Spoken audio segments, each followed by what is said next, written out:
Bonjour et bienvenue aujourd'hui pour la vidéo de l'occasion de la semaine. Cette semaine, un John Deere 6195R de 2019 est totalisant à l'heure actuelle 3226 heures. En ce qui concerne les pneus, donc nous sommes sur une marque de pneus Michelin Multibib. La monte à l'avant est de 540-65 R30. En ce qui concerne l'usure, on est environ à 40-50% maximum. En ce qui concerne maintenant l'arrière, nous sommes aussi sur une monte de marque Michelin et la monte est de 620-70 R42. Très similaire à l'avant, l'usure est d'environ 50%. Voilà. En ce qui concerne l'éclairage, donc nous avons 6 phares de travail en haut de cabine à l'avant. Donc aussi, ce tracteur est équipé de phares au niveau des ailes. Ces phares sont donc orientables, donc ce qui permet de pouvoir les orienter à vos souhaits et de pouvoir avoir une bonne visibilité de nuit. Donc ce tracteur est équipé aussi du pont avant suspendu John Deere que l'on peut voir juste ici. Très pratique pour un meilleur confort de route. Ce modèle est équipé du relevage avant, pour pouvoir y atteler différents outils. En ce qui concerne l'arrière du tracteur, nous avons 4 phares de travail en haut de cabine orientés directement sur l'arrière du tracteur, 2 latéraux pour avoir une bonne visibilité par travail de nuit sur le côté du tracteur. Et enfin, en ce qui concerne les phares, nous avons aussi 2 sur les ailes arrière. Comme pour l'avant, ces phares sont orientables, ce qui vous permet de pouvoir éclairer soit sur le côté, soit plus derrière, à votre choix. Voilà. Au niveau des ailes, nous avons le bouton d'action de la prise de force, ainsi que les boutons d'action des bras de relevage. Donc, ce tracteur, en ce qui concerne l'attelage, est équipé d'une platine Python, mais aussi d'un crochet ramasseur. Voilà.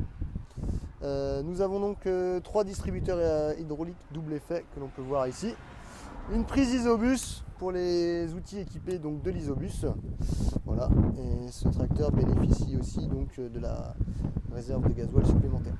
Nous voilà maintenant à l'intérieur du 6195R. Ce tracteur est équipé du command arm John Deere, avec la plupart des commandes du tracteur. Nous avons ici sur le côté la commande de relevage arrière.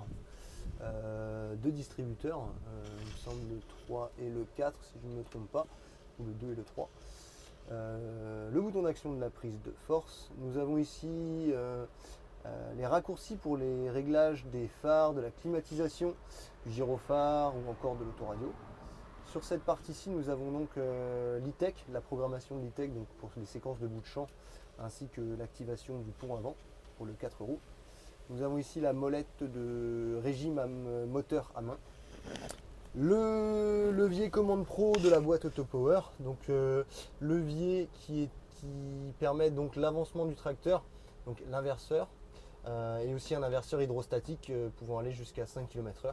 Très pratique pour atteler notamment des outils au tracteur. Donc ce levier est totalement configurable, comme le monolevier juste ici. Vous pouvez y mettre des distributeurs, l'e-tech, ce genre de choses. Voilà. Nous avons ici le distributeur numéro 1 et la commande de relevage arrière. Le monolevier du relevage avant, mais aussi totalement configurable. Vous pouvez aussi y mettre, comme sur le levier commande pro, une commande de distributeur, l'e-tech ou autre. Voilà. La console 4200 tactile avec en dessous les raccourcis pour pouvoir accéder aux menus principaux comme ici, mais différents menus type relevage, distributeur, prise de force. Nous avons ici les prises électriques, prise 3 plots, etc. Et nous avons ici un port USB, très pratique pour y recharger tablette ou encore téléphone. Enfin, en ce qui concerne les options de ce tracteur supplémentaire, nous avons la barre pour les écrans des outils, qui est une option chez John Deere, très pratique pour pouvoir y mettre les boîtiers de commande du round ou du semoir, voilà, des outils en général. Enfin, une option aussi non négligeable, la trappe de pavillon dont le tracteur est équipé.